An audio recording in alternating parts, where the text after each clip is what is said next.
So we have so much to talk about, including your new amazing book. But before we do that, we would be remiss in at least not touching on the nutrition piece, which is such an important, part of this whole muscle discussion.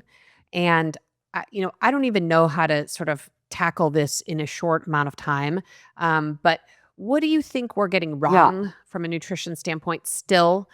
Where do you see your patients struggling the Mm. most? And sort of what is your philosophy on nutrition and protein Yes. specifically? I love this question, and I can get it done for you in 4 minutes or less. Are you ready? Now, I'm so I ready. am trained professionally in nutritional sciences by one of the world leading experts in protein metabolism. What I am about to tell you, I will share where the evidence is and where my professional opinion is. There's a million different ways to do a nutrition plan right. However, there are a handful of core fundamental principles that we have to get right for the reality of where we live. So let's take a step back. The majority of people are overweight or obese, roughly 74% of the population. Most people, easily 50% of the population, does not meet the minimum exercise requirements. Why do I say this? Because all of this matters. Because it reflects the health of skeletal muscle, which is that intermuscular adipose tissue. The quality of that tissue is low. If we believe that obesity and sedentary behavior will mirror muscle quality, then I would say roughly 74% of people have unhealthy skeletal muscle.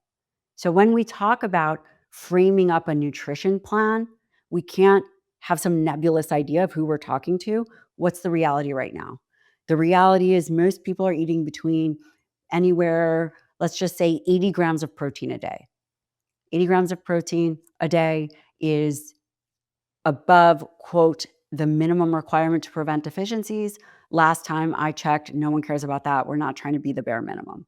So the minimum amount of protein, and again, this could be a nuanced conversation, but I only have 3 more minutes left. Dietary protein is the only and most important essential macronutrient as we age. You need more of it. You make a protein decision based on 3 things. Age, the older you are, if you are over 40, you need more protein. Number 2, if you are sedentary, you need more protein. And 3, if you are metabolically unhealthy, meaning you have elevated blood sugar, lipids, insulin, and are struggling with obesity, you need to reorient yourself to the idea that dietary protein is really important. Okay.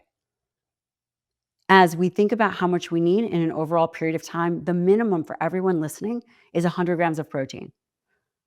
Below that, it loses its metabolic effect.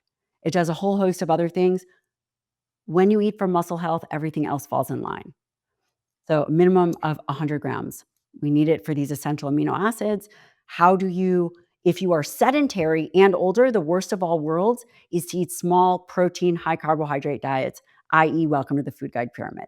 Your first meal should have 30 to 50 grams of high quality protein. High quality protein include whey, lean meats, eggs, dairy, chicken. If you can kill it, if it flies, if it comes from an animal, it's considered high quality. This is not an emotional statement. This is just hard, fast biological numbers. That might be a little harsh. If you are vegan or vegetarian, then you can have a rice, pea, soy shake, add in some essential amino acids, and you're covered. You're now protecting muscle. You're also reducing appetite.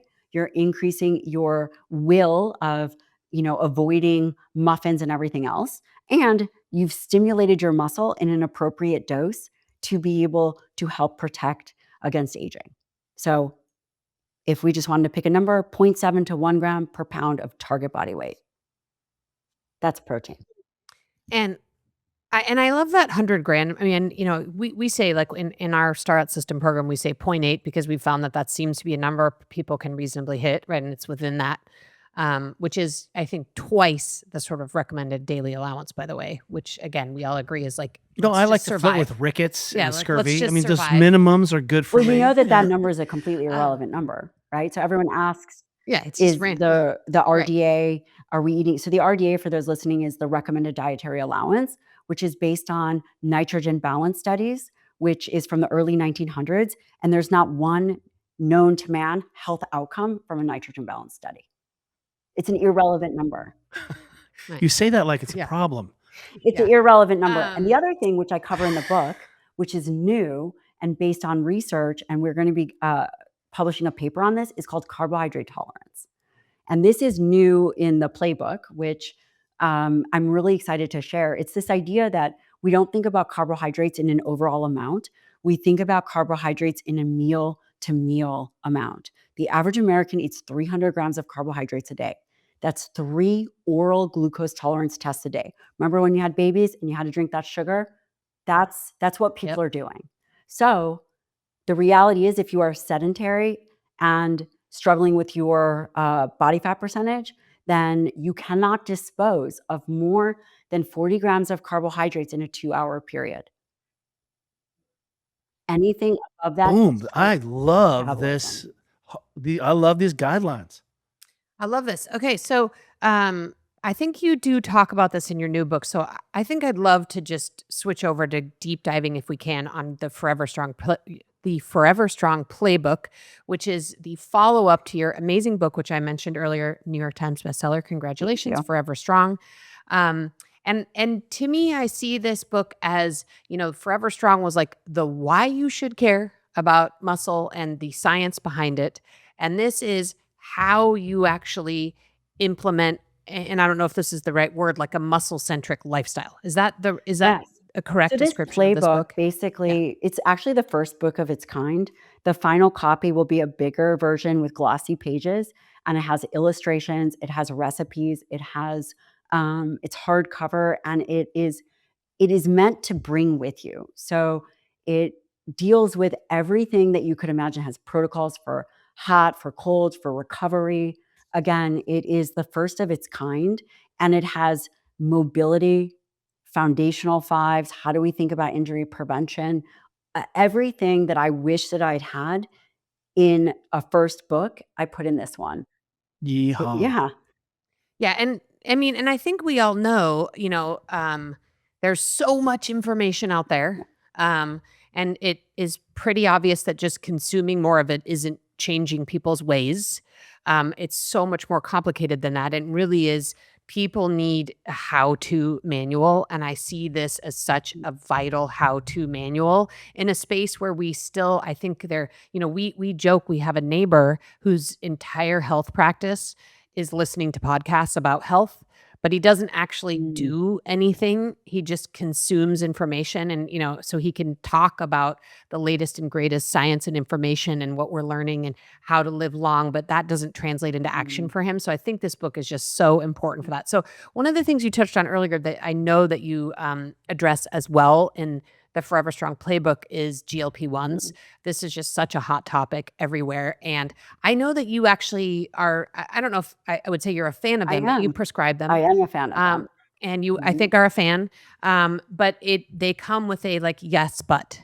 And can you talk about what that Yeah. is and how to sort of avoid what we talked about earlier in the episode, which is this epidemic of sarcopenia, where we switch, we trade one problem for another thanks to these amazing drugs. So they accelerate muscle loss if you are not training and doing resistance, or if you're not doing resistance training and having enough dietary protein, they will accelerate muscle loss.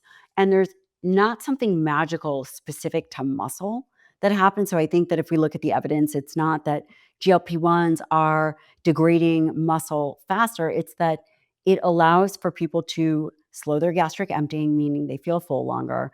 It allows them to restrict calories. And what happens is, I actually think GLP-1s are good for muscle because they can help decrease intramuscular adipose tissue. But without, the majority of people go off of them in 2 years. And we know that 96% of weight that is lost ends up being regained.